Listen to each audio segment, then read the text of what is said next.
মুখ্যমন্ত্রী মমতা বন্দ্যোপাধ্যায়কে নিয়ে অসংসদীয় মন্তব্যের জন্য দুঃখ প্রকাশ করলেন বিজেপি নেতা দিলীপ ঘোষ।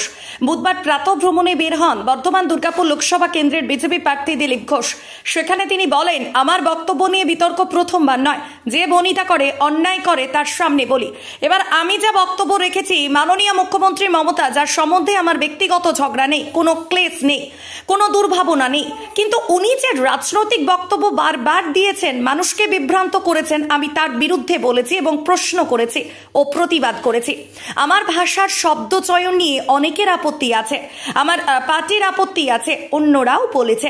যদি তাই হয় তাহলে আমি দুঃখিত, কিন্তু আমার প্রশ্ন হচ্ছে, তারই পার্টির এক নেতা, তারই পরিবারের এক নেতা কাঁথিতে দাঁড়িয়ে আমার বিধায়ক দলের নেতাকে, তার পরিবারকে, তার বাবাকে এর থেকেও খারাপ ভাষায়, কুরুচিকর ভাষায় আক্রমণ করবে। সেখানে কেন তার বিরুদ্ধে কিছু বলছে না? টিএমসি কোনো ব্যবস্থা নিচ্ছে না, কেউ কিচ্ছু বলছে না। শুভেন্দু অধিকারীর বাবা একজন বাংলার বর্ষিয়ান রাজনীতিবিদ, তাকে অপমান করা হচ্ছে। শুভেন্দু অধিকারীকে অপমান করা হচ্ছে। শুভেন্দু অধিকারী পুরুষ বলে অপমান করা হবে, তার কোনো সম্মান নাই। একজন মহিলা যা খুশি বলবে, কেবল মহিলা কার্ড ব্যবহার করা হবে। আমি তারই প্রতিবাদ করেছি। বুধবার বর্ধমানের টাউন হলের মাঠে বেশ কয়েকজন দলীয় কর্মীদের সঙ্গে নিয়ে দিলীপ ঘোষ হাঁটেন। সাধারণ মানুষের সঙ্গে কথা বলেন তিনি। তারপর তিনি চায়ে পেয়ে চর্চায় অংশ নেন। তিনি জেতার বিষয়ে চরম আশাবাদী। তিনি বলেন, হাওয়া ঘুরছে, এতেই বোঝা যাচ্ছে ভোটের ফল কি হবে।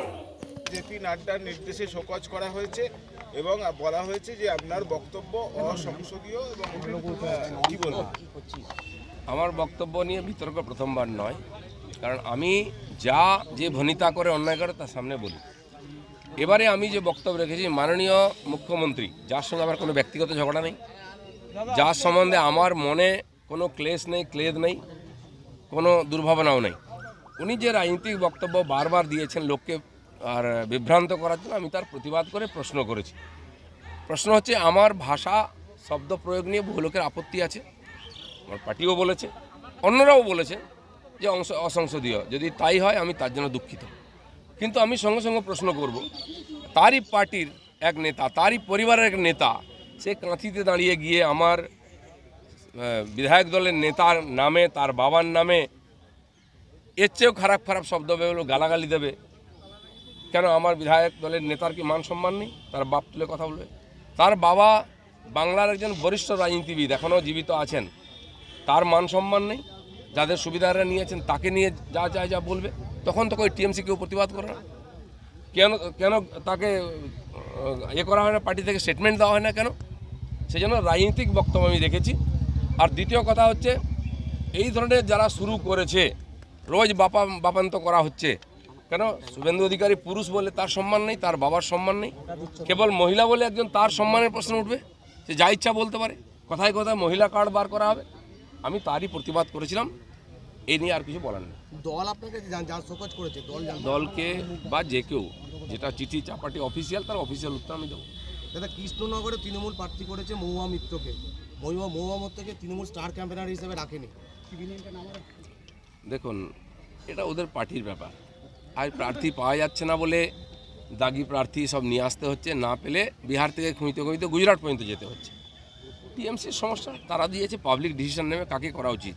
যারা কৃষ্ণনগরের মতো এরকম ঐতিহ্যশালী জায়গা, চৈতন্য মহাপ্রভুর স্মৃতি বিজড়িত, সেই জায়গার একজন সাংসদ গিয়ে পার্লামেন্টের মধ্যে যা মুখে আসছে বলে দিচ্ছেন, আমি তো কিছুই বলিনি, তারপরে সাসপেন্ড হচ্ছেন, তার অনেক নাটক হচ্ছে। সেই রকম ব্যক্তিকে তারা কি ভোট দেবেন? আমরা রাজ পরিবারের একজন বধূকে, রাহিমাতাকে নিয়ে এসে তার সামনে রেখেছি। ওখানকার মানুষের দায়িত্ব, তারা কৃষ্টি সংস্কৃতি বাঁচিয়ে রেখে ভোট দেবেন, নাকি এই ধরনের যে আজকাল রাজনীতি চলছে তার সঙ্গে। লোকসভা টিকিট না পেয়ে বিজেপি নেতার উদ্যোগে ক্ষুব্ধ, কি বলবেন? বলছে প্রার্থী হওয়ার মাপকাঠি কি বোঝা সম্ভব নয়, যারা প্রার্থী হয়েছে। শুনুন, পার্টিতে বহু লোক এসছেন, অ্যাপ্লাই করেছেন, যারা পুরনো নেতা তারাও চাইছেন, অনেকে চান, টিকিট চেয়েওছেন।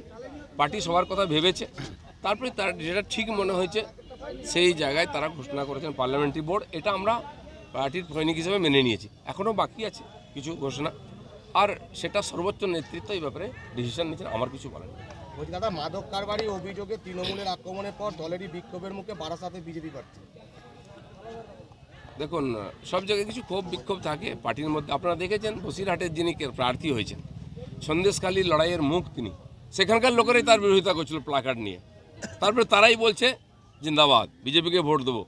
তো রাজনীতিতে অনেক খেলা চলে, কেন হয়েছে কী হয়েছে সেটা ওখানকার লোক বলতে পারবে। আমি স্বপনকে চিনি, সে আমাদের পার্টির লড়াকু কার্যকর্তা, সে জিতে এসছে, তাকে পার্টি মুভ করেছে, বাকিটা পার্টির নেতারা দেখবে। চন্দ্রনাথ সিংহকে ইডি ডেকে পাঠিয়েছে, আর যাবেন প্রতিনিধি, মন্ত্রী জানিয়েছে। ডাকাডাকি চলছে, চলতেই থাকবে। বলুন। সিবিআই বিরুদ্ধে কৃষ্ণনগরে মুখ্যমন্ত্রী ক্যাম্পেইনিং শুরু করছে 31 মার্চ। আর 1 এপ্রিল বহরমপুরে হারা সিট দিয়ে উনি শুরু করেছেন, তার রেজাল্ট কীভাবে বুঝতে পারছেন, 4টা বেশি হয়ে গেছে।